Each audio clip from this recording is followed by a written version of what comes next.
Thank you. Thanks. Thank you very much.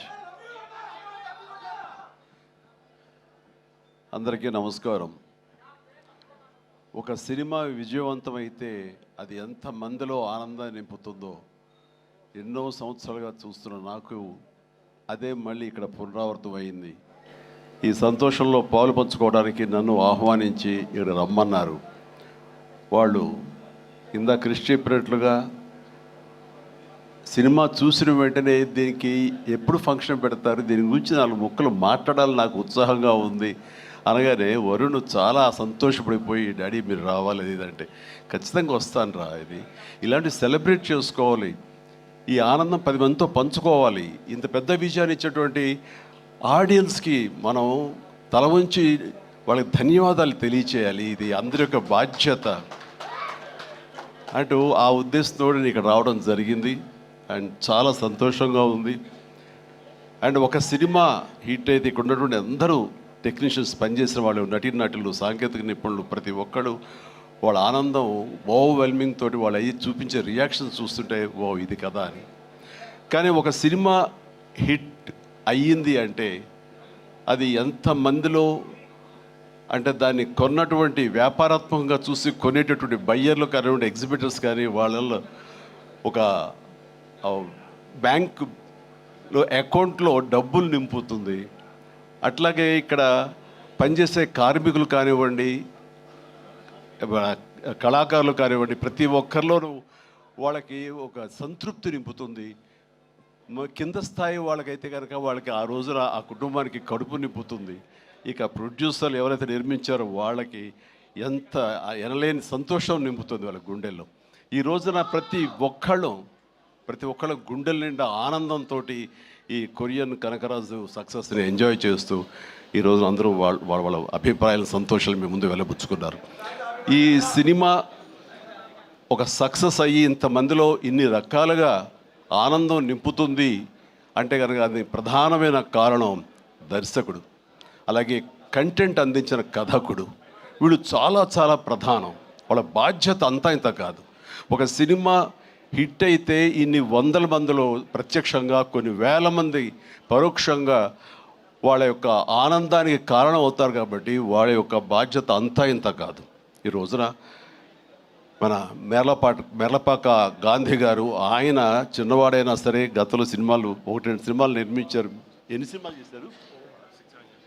Okay, మీరు చేసిన 6 dozen పైగా సినిమాలు కొన్ని చూడటం జరిగింది కానీ అన్నీ చూడలేకపోయాను. But you have wonderful director. And ఇంత ప్లీజ్ సార్, ప్లీజ్ కూర్చోండి, మీరు కూర్చోండి, లేదు వస్తారండి, ప్లీజ్ కమ్ పైకి. సో వీళ్ళ యొక్క ఆలోచన విధానం, వీళ్ళ కంటెంటు, ఇది ఎంత మందికి ఈ రోజున ఉపాధి కల్పించింది, ఎంతమందికి ఆనందాన్ని ఇచ్చింది, ఎంతమందికి అకౌంట్లో బ్యాలెన్స్ వేసింది అనేది నేను చెబుతుంటే దాని బాధ్యత అంతా ఇంత కాదు. వీళ్ళు కేవలం స్టార్ట్ కెమెరా యాక్షన్ ఓకే అని ఒక సినిమా చేసింది, ఓకే నెక్స్ట్ పిక్చర్ ఏంటి అని వెళ్ళటం కాదు. ఇది చాలా బాధ్యతాయుతమైనటువంటి ఒక పోస్ట్ డైరెక్టర్ అనేది. సో ఆ రకంగా పూర్తి స్థాయిలో ఈ సినిమా విజయవంతం అవటం కోసంగా ఎన్ని అడ్డంకులు వచ్చినా సరే, ఎన్ని ఆర్థిక సమస్యలు వచ్చినా సరే, ఎన్ని రకాల వచ్చిన వాటిని అధిగమించి ఒక కాన్ఫిడెన్స్ తోటి, సినిమా మీద నమ్మకంతో సినిమా విజయం ముందుగానే ఊహించి ఈ స్థాయికి తీసుకురావడానికి కారణమైనటువంటి మేర్లపాక గాంధీ గారిని నేను మనస్ఫూర్తిగా అభినందిస్తున్నాను. ఇలాంటి ఈ ఉత్సాహాన్ని, దీన్ని ఫ్యూల్ లాగా చేసుకుని గుండెల నిండా నింపుకుని మరింత ఉత్సాహంగా మీరు ముందుకు వెళ్ళాలని, మరెన్నో హిట్స్ ఇవ్వాలని, పరిశ్రమ ఆ రకంగా మీరు సేవలు అందివ్వాలి. మీరు అంత అభివృద్ధిలోకి వెళుతూ పై స్థాయికి వెళ్ళేందుకు మీరు అన్ని రకాల కృషి చేయాలి. దానికి మీ కమిట్మెంటు, మీ కష్టపడే తత్వం అండ్ ప్రొడ్యూసర్ పట్ల బాధ్యత, మీ మీద ఆధారపడే ఎంతోమంది పట్ల మీ యొక్క రెస్పాన్సిబిలిటీ, ఇవన్నీ కూడా మీరు మైండ్లో పెట్టుకుని మంచి కంటెంట్లతోటి సినిమాలు తీయాలని మనస్ఫూర్తిగా ఈ సందర్భంగా నేను చేస్తున్నాను.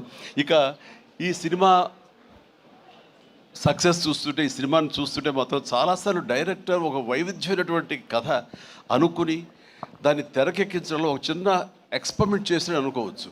అండ్ హారర్ కామెడీ అనేది చాలా వచ్చినాయి, గతంలో కూడా వచ్చినాయి. కానీ దీంట్లో ఒక ఫ్లేవర్, కొరియన్ ఫ్లేవర్ పెట్టడం అనేది వండర్ఫుల్ థాట్ అది. ఇప్పుడు ప్రతి వాళ్ళు కే పాప్ అని, కే డ్రామా అని, మన కొరియన్ సినిమాలని, వాటి ఒక దీంట్లో మన ఓటీటీలో వాళ్ళందరూ చూస్తూ కొరియన్ పట్ల ఒక రకమైన మక్కువ పెంచుకున్నారు యూత్. అలాంటిది మన సినిమాల్లో మెర్జ్ చేస్తే కనుక ఆ రిజల్ట్ వేరు, ఆ ఇది వేరు అన్ని ఆ థాట్ రావడమే ఇంత పెద్ద సక్సెస్కి, ఇంత పెద్ద బ్లాక్ బస్టర్ అవడానికి ప్రధానమైన కారణం. దానికి మనస్ఫూర్తిగా సభాముఖంగా నేను గాంధీని అభినందిస్తున్నాను. అండ్ ఈ సినిమాలో ఇంత రసవత్తరంగా సాగింది, ఇంత కమర్షియల్గా ఇంతమందిని ఆకట్టుకోగలిగింది అంటే ప్రధానంగా వరుణ్ తేజ్ ఇక్కడ నేను ఏది మాట్లాడిన ఒక బిడ్డగా కాదు, ఒక వైవిధ్యం వెల్కమ్ చేసి కేవలం ఒక సేఫ్ జోన్ కాకుండా రిస్క్ అయితే అయ్యింది, నేను అందరిలాగా కాకుండా వెరైటీగా వెళ్తూ ఉండాలంటూ ఆ కోరిక మేరకు, ఆ యొక్క జిజ్ఞాస మేరకు క్రిస్ గారి ఆయన కంచె నుంచి చేసిన, అంతకుముందు ఆ సినిమా ఫస్ట్ సినిమా ముకుందా చేసిన, ఒక్కొక్క సినిమా అలాగే స్పేస్ నేపథ్యంలో అంతరిక్షం చేసిన, ఇలా ప్రతి సినిమా చూస్తుంటే ఒక్క సినిమాలో కనిపించడం మరో సినిమాలో కనిపించలేదు. ఇప్పుడు మనం అందరూ ఏవి చూసాము, డిఫరెంట్ గెటప్స్ తోటి వెళుతూ ఆ చేసిన ఆ కొన్ని సినిమాలు కూడా వైవిధ్యం చూపిస్తూ ముందుకు వెళ్తున్నాడు అని అంటే కనుక అతను ఒక ఆర్టిస్ట్గా నిలబడాలని తప్ప కమర్షియల్గా గబగబా సినిమాలు చేసేసి 4 డబ్బులు చేసేసుకోవాలి, నేను స్టార్గా ఎదిగిపోవాలి అనే ఆ తాపత్రయం కంటే కూడా ఒక నటుడుగా ఆచితూచి అడుగులు వేస్తూ, అలాగే కథల సెలక్షన్లో కూడా అతను అంత కరెక్ట్గా వెళుతున్నాడంటే కనుక అతని ఆలోచన విధానం బాగుంది, అతను ఎంచుకునే జోనర్స్ బాగున్నాయి. వాటి కోసం లేట్ అయినా పర్వాలేదు, అందులో కొన్ని విజయవంతం అవుతాయి, మరికొన్ని అపజయానికి అవ్వచ్చు. కానీ నీ వరకు నువ్వు మాత్రం నువ్వు తీసుకున్న ఆలోచన విధానంలో కానీ, నువ్వు ఎన్నుకున్న క్యారెక్టర్స్ కానీ, అందులో నువ్వు పోర్ట్రేట్ చేసిన విధానం కానీ, నువ్వు అందులో చూపించిన నటన కానీ, నీ వరకు నువ్వు ఎప్పుడూ ఫెయిల్ అవ్వలేదు. ప్రతి సినిమాకు నువ్వు విజయం సాధిస్తూనే ఉన్నావు. ఆ సినిమా కొంచెం వెనకంజ వేసిందంటే ఆ తప్పు నీది అవ్వదు. కాబట్టి వరుణ్ ఇదే ధైర్యంతో, ఇదే కాన్ఫిడెన్స్ తోటి ముందుకు వెళుతూ ఉండు. ఒక వెర్సటైల్ యాక్టర్గా నువ్వు ఇక్కడ ఈ స్థానం సుస్థిరం చేసుకుంటావు. All the very best. And ముఖ్యంగా ఇక్కడ ఈ సినిమా సక్సెస్ అవ్వడానికి మీ అందరూ కారణమైనా సరే, జస్ట్ చిన్న పర్సనల్గా మాట్లాడుకుంటాను. అండ్ మావాడు ఇది తన సక్సెస్ అనుకుంటున్నాడు, ఇది నీ ఖాతాలో వేసుకోవద్దు వరుణ్, ఇది మన బుడ్డోడు వాయు తేజ్ ఖాతాలో వేయి. నీ లక్కీ చామ్ వాడు చూసావు. ఇందాక 7 సంవత్సరాలు బట్టి సరైన హిట్ ఇవ్వలేకపోయాను అనుకున్నావు సేవ, మీరు ఇప్పుడు ఎందుకు ఇచ్చారంటావు? అది తేడా. కాబట్టి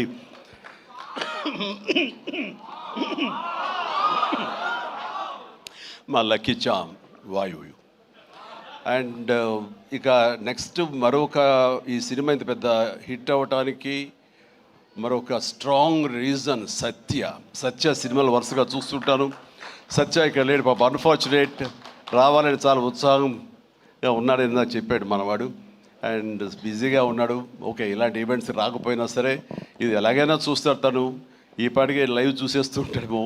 సత్య నువ్వు చూస్తుంటావు, నాకు తెలుసు, అర్థమైంది. ముందు నీకు షూటింగ్ ఉంది, అక్కడ షార్ట్స్ ఉన్నాయి, తర్వాత చూసుకోవచ్చు, షార్ట్లోకి వెళ్ళు. ఈ సినిమాలో చాలా బాగా చేసావు. ఎంత అంటే ఏంటి తను అని చెప్పేసి నీ కోసం ఈ సినిమా మరొకసారి కూడా చూడాలంత బాగా చేసావు. నువ్వు నాతో పాటు యాక్ట్ చేసినప్పుడు కూడా నేను అబ్జర్వ్ చేస్తుంటే నీకు లిమిటేషన్స్ లేవు నువ్వు. అండ్ ఆ క్యారెక్టర్ పరంగా నువ్వు ఆ హద్దులు లేకుండా నీ మనసుకు ఏది అనిపిస్తే నీకున్నటువంటి ఆ మిమిక్ టాలెంట్ తోటి దీన్ని అల్లుకుంటూ వెళ్ళిపోతుంటావు, కొత్తగా చేయడం ప్రయత్నం చేస్తుంటావు. అది నీ బలం. కాబట్టి ఎలాంటి ఇన్హిబిషన్స్ లేకుండా నువ్వు చేసే విధానం ఉంది, అది ఒక వైవిధ్యంగా ఉంటుంది. ఇంతమంది చేత అలరించబడుతుంది, ఇంతమంది చేత ఆకర్షించబడుతుంది. వాళ్ళందరూ ఆశీస్సుతోటి ఇదిగో ఇలాంటి విజయాలు నీ యొక్క ఖాతాలో చేరుతూ ఉంటాయి. ఆ రకంగా నువ్వు చూపించినటువంటి ఈ కామెడీ నాకు మళ్ళీ చూడాలనిపిస్తుంది. అంత బాగా చేసావు. ఆఫ్కోర్స్ మనం చేసినప్పుడు కూడా నువ్వు నీ అభిమాని అండి అంటూ గతంలో మీరు ఎట్లాగా నా సినిమాల కోసం ఎన్ని చూస్తుంటావు అండ్ అవన్నీ చెప్తూ ఉంటావు, వింటూ ఉంటాను. కానీ నాకు నువ్వు ఆనందం ఇచ్చాకంటే నా శిష్యుడిగా కానీ నా అభిమాని ఇంత స్థాయిలో ఉన్నాడన్న ఆ గర్వం ఉంది సేవ. అది నేను కొన్నా సరే ఎలాగైనా నేను మాటలు చెప్పలేను, అంత ఆనందంగా ఉంది. Please keep rocking. మీరు ఇట్లా ముందుకు వెళ్తుండాలి, కానీ సినిమాలో మరెన్నో చేస్తుండాలి. అండ్ ఈ సినిమాకి ఇంజనీర్ మన గాంధీ అయితే ఐరన్ పిల్లర్స్ మన వరుణ్ తేజ్. ఈ ఐరన్ పిల్లర్ నిలబడి ఒక కన్స్ట్రక్టివ్గా ఒక కన్స్ట్రక్షన్ ఉండాలి అంటే కనుక ఆ కాంక్రీట్ ఈ రోజున సత్యాన్ని నా విశ్వాసం, నాకు అలా అనిపిస్తుంది. So the wonderful combination. ఆయన డిజైన్ చేసాడు, పిల్లర్ లాగా నిలబడ్డాడు, ఐరన్ స్ట్రక్చర్ లాగా. ఆ ఐరన్ స్ట్రక్చర్కి అందంగా ఓ రూపం కల్పించి ఇదిగో ఈ కనకరాజు, కొరియన్ కనకరాజు అనేందుకు కాంక్రీట్ లాగా నిలబెట్టి స్ట్రాంగ్ వాల్ లాగా చేయగలిగాడు. దానికి సత్య ప్రధానమైన కారణం. అయితే దానికి మరి వాళ్ళకి రంగులు అందాలు కావాలి కాబట్టి ఆ అందాలు అది ఇచ్చింది Ritika. Ritika, you day fantastic job. And నీ గ్లామరు అది చూస్తుంటే వావ్ అనిపించింది నాకు. ఆ వావ్ ఇక్కడ వాడాలంటే మీరు ఇందాక నుంచి హింట్ ఇస్తారంట. తను నిజంగానే వావ్ చాలా బాగుంది. అది కొరియన్ దీంట్లోని హుషారు కానీ ఇవన్నీ ఎక్సలెంట్ అమ్మా. తర్వాత ఇక మన ఇతర ఆర్టిస్టులు పోలిస్తే కనుక నాకు మన ఉనికిదాకా ఉన్నారా, వెళ్ళిపోయారు ఆయన, మురళీధరన్ గౌడ్ గారు. ఓకే, ఆయన ఎక్సలెంట్. ఆయన కూడా మంచి ఆర్టిస్ట్. ఆయన సినిమాలు చూస్తుంటాం, ఎంత సహజంగా చేస్తుంటారో వారు కూడా ఇందులో కామెడీకి ఉపయోగపడ్డారు. అండ్ ఈ సినిమా విలేజ్ నుంచి ఇక్కడి నుంచి ఇండియా నుంచి ఫారిన్ వెళ్ళిన తర్వాత చూస్తుంటే ఒక కొరియన్ ఫిల్మ్ చూసినట్లే ఉంది. అంత బాగా ఉంది. దీనికి చాలా ఖర్చు అయి ఉంటుంది కదా అనుకున్న తర్వాత నేను ఎంక్వైరీ చేస్తే చాలా బడ్జెట్, చాలా లిమిట్ తోటి, బడ్జెట్ కన్స్ట్రైన్ తోటి, వాటితోటి కూడా ఆయన అది చేయగలిగి ఆ ఫీలింగ్ ఇవ్వగలిగాడంటే నాకు చాలామంది ఈ ఒక్క విషయంలో మనం నేర్చుకోవాలి. అంటే ఖర్చు పెడితేనే అది కనపడుతుంది తెర మీద అనే భావంతో కాదు, నువ్వు ఇక్కడ అనుకోవాలి, నీ మైండ్లో అనుకోవాలి. ఈ విజువల్స్ మీద నీకు ఉండాలి, ఎడిటింగ్ సెన్స్ ఉండగలగాలి. డైరెక్టర్కి ఉండగలిగితే కనుక ఇలా రావాలి అంటే ఏమేం చేయాలని నువ్వు ఎక్సర్సైజ్ చేసుకుంటే కనుక అండ్ అవి ఇక్కడే సాధ్యపడుతుంది. ఈ రోజునటువంటి ఈ విఎఫ్ఎక్స్లో కానివ్వండి, మనకున్న టెక్నికల్ ఎక్సెస్తో కానివ్వండి, మనకి ఇచ్చిన ఆర్ట్ వాళ్ళ సపోర్ట్తో కానివ్వండి,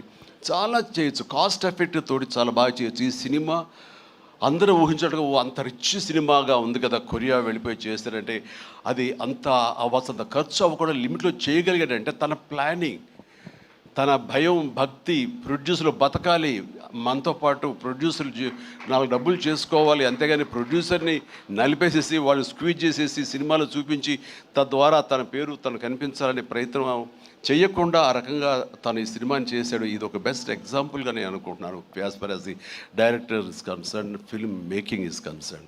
అండ్ డేస్ కూడా తక్కువలో చేయగలిగారు. మీరు ఫస్ట్ సక్సెస్ ఇప్పుడు ఈ సినిమా హిట్ అయిన తర్వాత ప్రేక్షకులకు వెళ్ళిన తర్వాత వాళ్ళు అందించిన విజయాన్ని మన విజయంగా కాదు, బిఫోర్ రిలీజ్ ఇట్ సెల్ఫ్ మీరు సక్సెస్ సాధించారు. దీన్ని బడ్జెట్ పరంగా అయితే కానీ లిమిటెడ్ టైంతో మీరు చేయటం కానీ దానికి నిజంగా మనస్ఫూర్తిగా అభినందిస్తారు.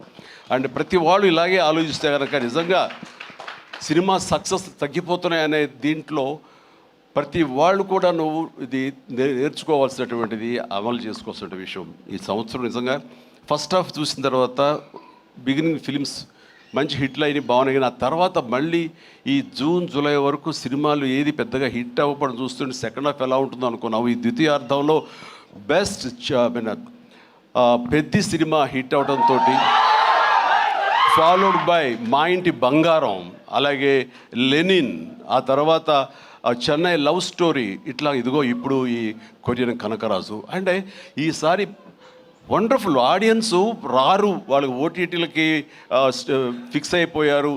పెద్ద సినిమాలకి, ఈవెంట్ ఫిలిమ్స్కి అలాంటి వాటికి తప్ప మామూలుగా థియేటర్కి వచ్చి చూసే పరిస్థితి పోయింది. చిన్న సినిమాలు బతికే పరిస్థితి లేకుండా పోయింది అని చాలామంది స్టేట్మెంట్లు ఇచ్చేస్తుంటారు. కాదు, కంటెంట్ ఇవ్వగలిగితే, వెరైటీ కంటెంట్ ఇవ్వగలిగితే, ఇలాంటి యంగ్స్టర్స్ అన్నిటినీ మైండ్లో పెట్టుకుని మనం కనుక ప్రెజెంట్ చేయగలిగితే కనుక జనం రావడానికి ఉన్నారండి. వాళ్ళు ఒక సినిమా 2 సినిమాలు పెద్ద చూసిన తర్వాత ఓకే, ఆ తర్వాత సినిమా బాగుంది, ఇది ఎంటర్టైన్ చేస్తుంటే కుటుంబంతో, పిల్లలతోటి థియేటర్కి వెళ్ళి చూస్తారు. ఆ కిక్ ఇంట్లో కూర్చున్న చూస్తూ ఓటీటీలో వాళ్ళకి కలగదు. వాళ్ళు బయటికి రావాలని కోరుకుంటారు. వాళ్ళు బయటకు వచ్చి థియేటర్లో సినిమాలు చూసే రేంజ్కి మనం ఏమి ఇస్తున్నాం, వాళ్ళకి ఏం ప్రజెంట్ చేస్తున్నాం అని మనం ఆలోచించగలిగితే కనుక దానికి భయపడాల్సిన అవసరం లేదు. ఇదిగో ఈ సంవత్సరంలో వరుస సినిమాలు వస్తూనే ఉన్నాయి. పెద్ద సినిమా, చిన్న సినిమా, దాని బడ్జెట్ అంతా అది ఈవెంట్ ఫిల్మా లేకపోతే అనే కాదు, ఒక ప్రేక్షకుల్ని అలరించాలి, హెల్తీ ఫిల్మ్స్ తీయగలగాలి. అందులో ఈ సినిమా ఈ మా హిట్ అనేది మీరు నమోదు చేసుకోవడం, మీ ఖాతాలో వేసుకోవడం అనేది రియలీ అది డిజర్వ్ ఇట్. అండ్ ఈ సినిమాకి పనిచేసేటువంటి ఇతర నటీనటులకు, అలాగే మన కెమెరామెన్ చూపించి చెప్పారు సంజయ్, మనోజ్ గారు అండ్ సాయి మనోజ్ మీ గురించి వినాలి, మీరు అమెరికాలో ఉండేవారని. And please and all the very best. And అలాగే ఎడిటర్ గారికి, వాళ్ళకి ఇంక వీళ్ళందరికీ చెప్తుంటే మా తమ్మని ఏంటి అన్నయ్య నా గురించి అక్కడ నా హృదయానికి దగ్గరైన మనిషి. అండ్ అలాంటి లెక్క తమ్మని మనకి కష్టం అవుతుంది కూర్చోవచ్చు. Please, I love you my boy, I love you. తమన్ను ఒక ఎనర్జీ బండిల్ ఆఫ్ ఎనర్జీ అండి. ఎప్పుడో బోరు కొట్టి తమ్మనికి ఫోన్ చేసి ఎలా ఉన్నావు తమ్ముడు, అనయ్య ఏంటన్నా చెప్పన్నా వచ్చేయమంటావా, రాదు సదా కాసేపు ఇది అని. తనతోటి ఇప్పుడు ఈ సినిమా చేయబోతున్నాను, ఆ సినిమా పేరు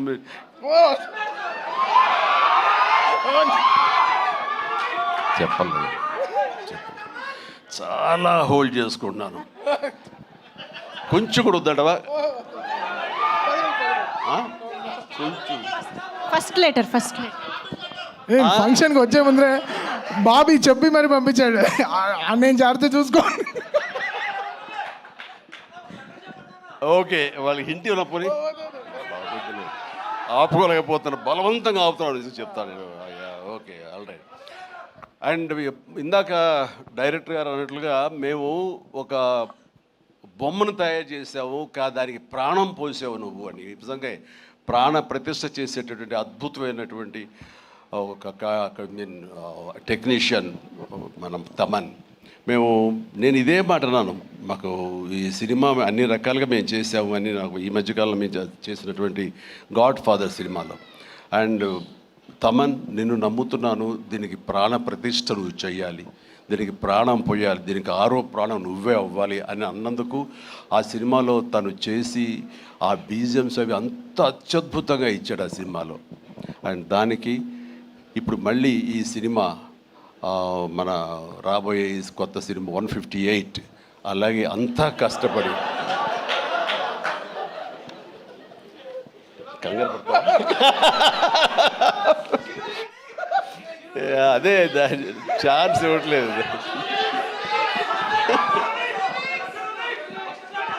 దానికి ఇప్పుడు టీజర్ రాబోతుంది నా బర్త్డే సందర్భంగా. దానికి ఇది ఆపలేవు నువ్వు, ఇంకా ఏమి చెప్పకుండా అంటే కష్టం అవుతుంది, ఇంకా చిరాకు తెప్పిస్తారు ఎంత. సో టీజర్ అనేది కొల్లి బాబీ చాలా అద్భుతంగా కట్ చేసినాడు. దానికి తను ఇస్తున్న బీజిఎమ్స్ అనేది అదొక లెవెల్లో ఉంటుంది. ఖచ్చితంగా మీరు ఆ రోజున మీరు వెయిట్ చేయండి, ఆ సినిమా ఆ ట్రైలర్ ఎంజాయ్ చేస్తూ తద్వారా మీరు బాగుంది అంటే అదే మీరు నాకు ఇచ్చే బర్త్డే విషెస్.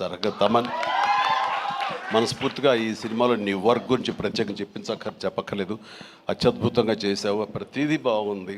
అండ్ కొన్ని ఎలివేషన్స్ నువ్వు ఇచ్చినప్పుడు అంతా ఇంతగా తను ఒక సాదాసీదా ఒక విలేజ్ బాయ్ నుంచి వాడు ట్రాన్స్ఫార్మ్ అయ్యి ఒక కొరియన్ వాడు ఆవహించిన తర్వాత తన స్వాగ్, తన బడి తీసుకోవడం, తన సిగార్ కాల్చడం, ఇవన్నీ చూస్తున్నప్పుడు వెనకాల నువ్వు కనపడుతున్నావు సైమల్టేనియస్గా. అండ్ అత్యద్భుతం, ఇద్దరు పోటీ పడి మీరు కనిపించిన తీరు, ఆ సీన్ను అత్యద్భుతంగా మేము ఎంజాయ్ చేస్తుంది మాత్రం hats off and really I appreciate. ఇక ఎవరి గురించి మర్చిపోయింది క్షమించండి. ప్రతి ఒక్కరికి నా హృదయపూర్వక అభినందనలు. మీరు అందరూ ఎక్సలెంట్గా చేశారు. కాసర్ల గారు, అలాగే బాయ్ మీరు కూడా. అండ్ అఫ్కోర్స్ మీ గురించి ఇప్పుడే యూసఫ్ గారండి, దావూద్ గారు. అండ్ మీరు కూడా వెనక స్క్రీన్ ప్లేలో మీ యొక్క పాత్ర ఉందని విన్నారు. అట్లాగే ఎవరు ఇందాక నుంచి హాసిని ఐశ్వర్య అంటారు.